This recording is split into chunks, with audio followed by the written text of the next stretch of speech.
Welcome back, kids, to the Barbecue Pit Sports. We are here today to talk AFC East leading into this NFL season. We're going to take a look back to the 2021 season where the Bills landed in first place, 11-6, Pats 10-7, Finns 9-8, and then the Jets were 4-13. Crazy part about this division, I guess, is that I see constant improvement from three of the four teams, and I see kind of a step back from one of the teams, purely based off of the notion that they lost some key players, and they didn't really do much to propel themselves in the offseason, and they're kind of going off a young quarterback. But we'll jump straight into it. The Bills.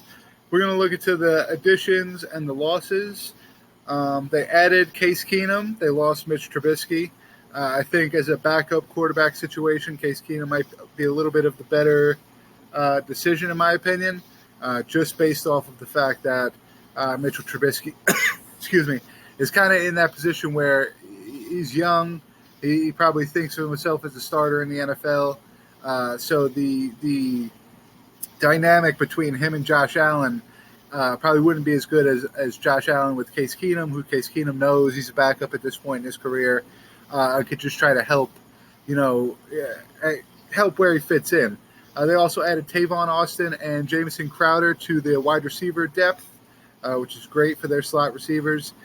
Duke Johnson at running back, which they have a lackluster running back core. They also added James Cook in the draft, so that kind of helps him with running back depth to add on to Devin Singletary and Zach Moss. O.J. Howard at the tight end position to patch with Knox. Great tight end duo there.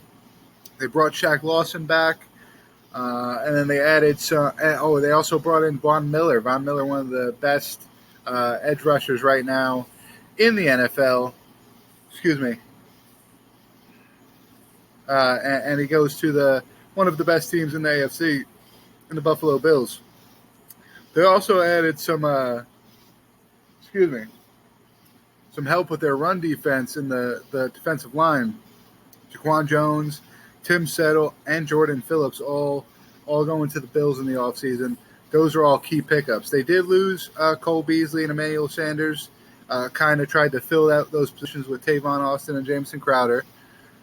They lost Levi Wallace as well, kind of a hit at the defensive back position, but they brought in Khair Elam, was their first-round pick, cornerback out of Florida. They also brought in Terrell Bernard to add some depth at linebacker out of the draft as well. Their O-line took a slight hit as they add Bobby Hart, David Queensberry, and Roger Saffold, and Greg Van Ruten, but they lost Mitch Morris, Darrell Williams, and John Feliciano. And from what they lost to what they brought in, I think they lost better players than what they brought in. So I think the offensive line takes a little bit of a hit. Not really what you want when you got a guy like Josh Allen.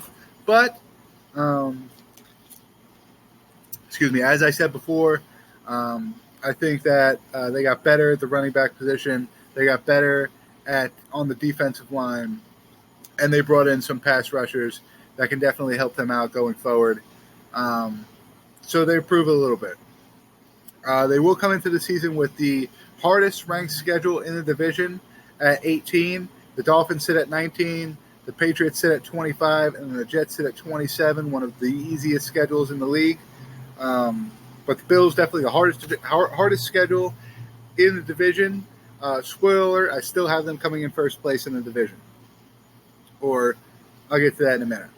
The Patriots added Ty Montgomery to their running back room, Little Jordan Humphrey and Devontae Parker to their wide receiver room. Devontae Parker they've been rumored to have been using him as their wide receiver one over Jacoby Myers and Kendrick Bourne early in the camp. Let's see. They added Darrell Williams from Buffalo, Mack Wilson.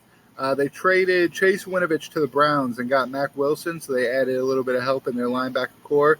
They added Malcolm Butler. They brought him back, Terrence Mitchell, and then Jabril Peppers to their secondary. And they lost running back Brandon Bolden They traded N'Keal Harry to the Bears. They lost Shaq Mason via trade with the Buccaneers. Ted Karrakas, offensive lineman, went to Cincinnati. And then they lost a trio of linebackers, Jamie Collins, Dante Hightower, and Kyle Van Noy. And then, of course, the biggest loss they probably had this offseason, J.C. Jackson, going over to the Los Angeles Chargers. They brought back Trent Brown, James Ferrazim, and Brian Hoyer, and also managed to bring back Matthew Slater, who was a special teams extraordinaire. But, I mean, if you just kind of take a look at the additions versus losses, you're losing Shaq Mason, one of your best linemen. You're losing Ted Karrakas, definitely a starter on your offensive line. 3 really good linebackers. Yeah, they're kind of veterans. They're not young guys, but definitely really good linebackers. And then your number 1 cornerback in J.C. Jackson. You brought back Trent Brown. That was a positive. You brought back Brian Hoyer to kind of mentor Mac Jones a little bit. That was a positive. But, I mean, I don't really see any additions other than Jabril Peppers at safety, which they kind of already have a stacked safety room, and Devontae Parker at receiver, which, like I said earlier, he's going to be the wide receiver 1 most likely. I don't really see much added from the Patriots. So I wouldn't assume they would have, any better of a record than they already did at 10-7. They had 10 draft picks total. Most notable draft picks they brought in was Cole Strange, a guard, in the first round, which people had him going 5th, 6th round, so everybody thought that was a silly move. Let's see if Bill knows what he's doing. Tyquan Thornton in the 2nd round, Marcus Jones and Justin Jacks, both cornerbacks, in the 3rd and 4th round. Pierre Strong, Kevin Harris, both running backs, they took in the 4th and 6th round.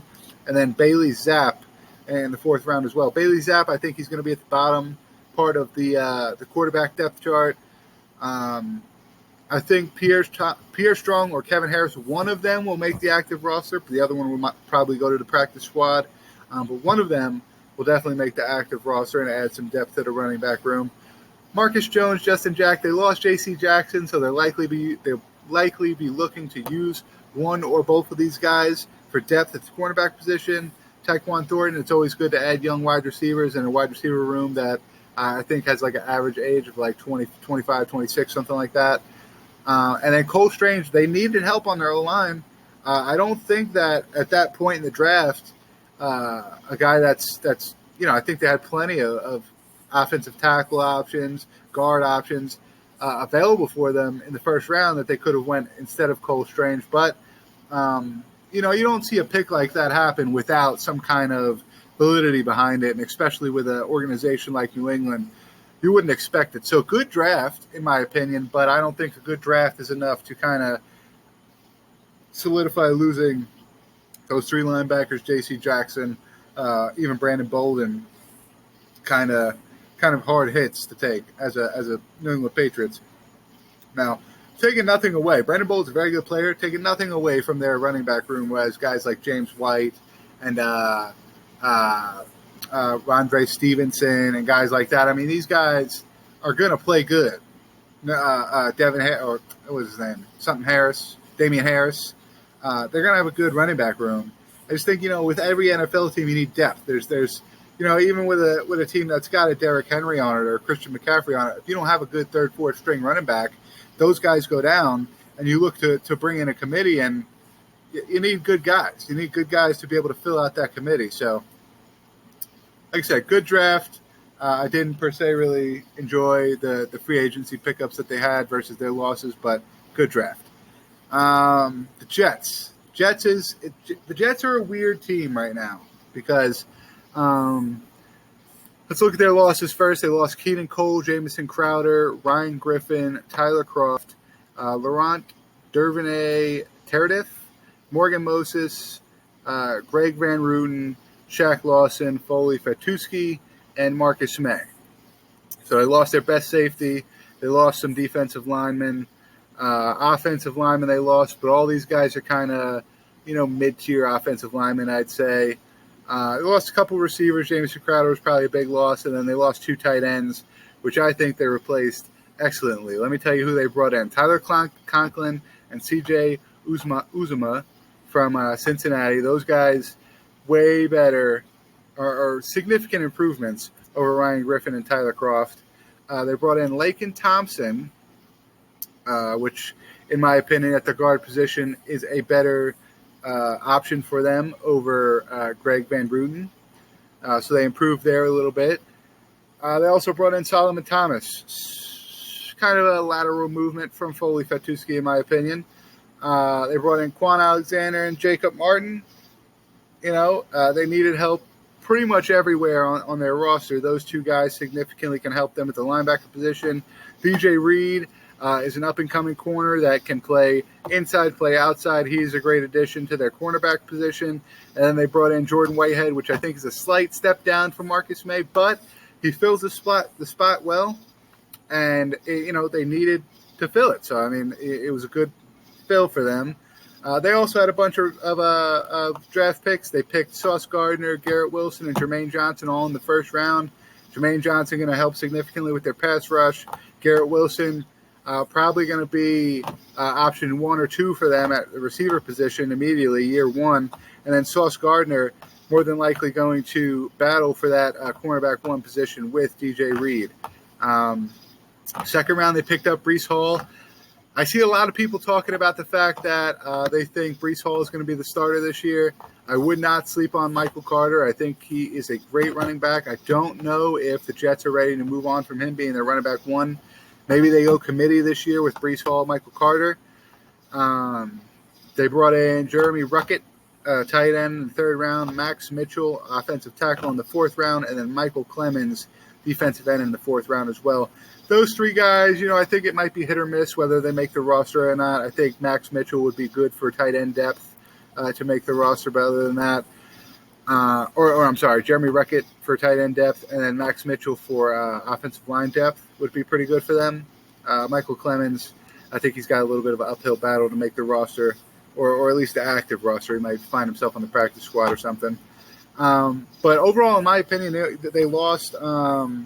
We already talked about who they lost. They brought back Connor McDermott, Dan Feeney, Braxton Berrios, Joe Flacco, Mike White, Tevin Coleman, Nathan Shepard, and LaMarcus Joyner. So LaMarcus Joyner, good. He's good to play safety, slot corner, something like that. So he's good for them there. Nathan Shepard, defensive line, kind of. They brought in Solomon Thomas. They keep Shepard. They let go of Fatuski.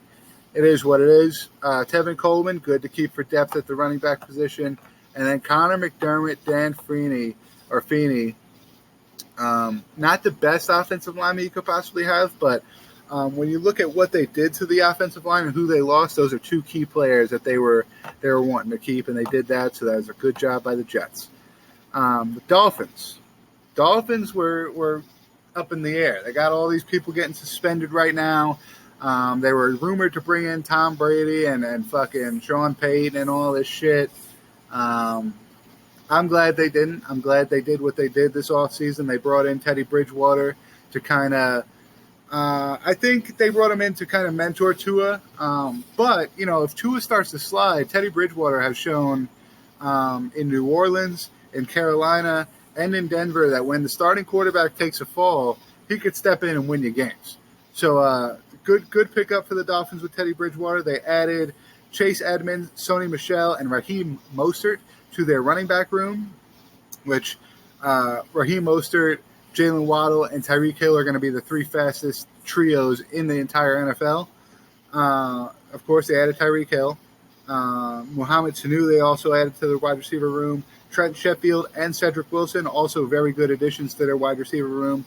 Terrion Armstead, one of the best offensive linemen in the league. Connor Williams, another really good offensive lineman. And then Melvin Ingram to help with that pass rush and run stopping a little bit on the defensive line.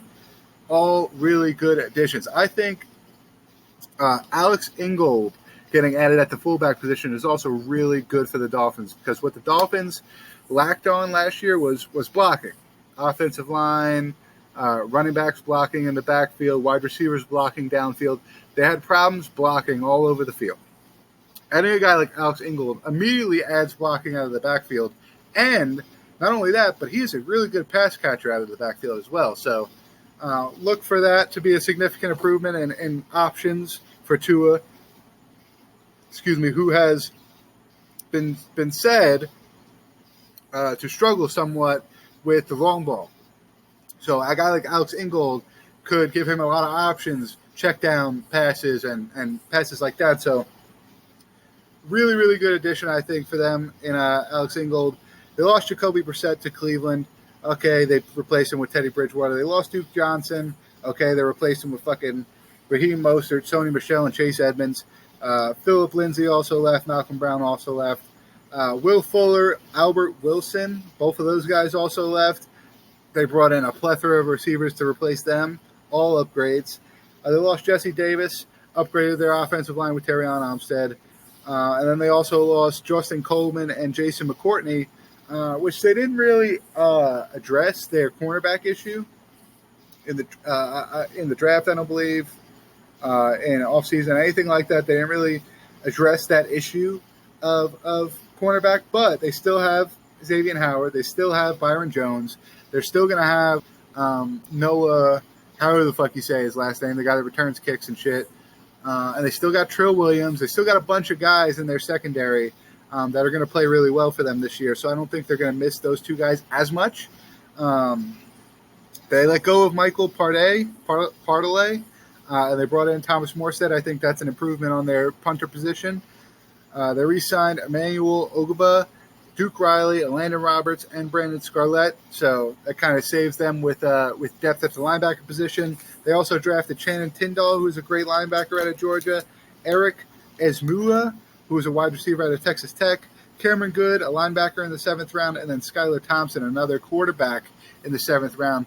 Now, whether Skylar Thompson makes the roster, I think that probably is still a little bit up in the air. And then whether Cameron Good makes the roster with all of those guys in the linebacker position, I think that also might be a little up in the air. But the other three guys, Eric Ezmua, I think he has a good chance to make the roster kind of lower in the wide receiver depth chart. And then Channing Tindall, I think without a doubt, he's going to be one of the best rookies they have of this year. I laid out my records, and how I did this was I went through all four of their schedules, and I picked. I just said I think they win this game, they lose this game, win this game, lose this game, and that's how I came up with the records. Funny enough, is I kind of got myself in a situation where I don't really know how to choose the first, because I got the Bills and the Dolphins both at 12-5. I got the Pats rescinding a little bit; they go to 8-9. And then I go Jets 6-11. So I got the Jets losing both of their games to the Pats, both their games to the Finns, both their games to the Bills. I got the Pats splitting with the Dolphins, splitting with the Bills, of course, and then I got the Dolphins doing the same with the Bills doing the same with the Pats. So with the Bills and the Dolphins both being 12-5, I think the first thing they look at is what's their record in division, which I believe is going to be the same. And then they look at points scored, which I think the Bills are going to have a very high-powered offense, and then the Dolphins are going to have a very high-powered offense. So that just, to me, just comes down to, it's going to be a very tight race for first place for the Bills and the Dolphins. Either way, I think they both make the playoffs in the AFC, even though the AFC is extremely stacked at the moment with probably the entire AFC West going to the playoffs, or at least 3 of the 4 teams going to the playoffs.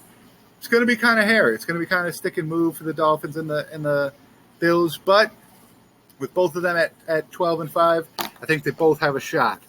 I think the Dolphins are the most improved overall throughout the offseason. I think the Jets had the best draft.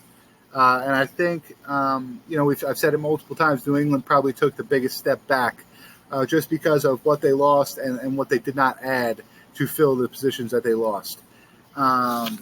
Make sure you tune in next week. We're going to do AFC for the next couple weeks. Then we're going to do the NFC for the next couple weeks. Hopefully we get all of them done before the season starts. So be back next Tuesday. We'll be previewing some other division in the AFC. Holla at me, stay barbecued. You guys know what the fuck it is.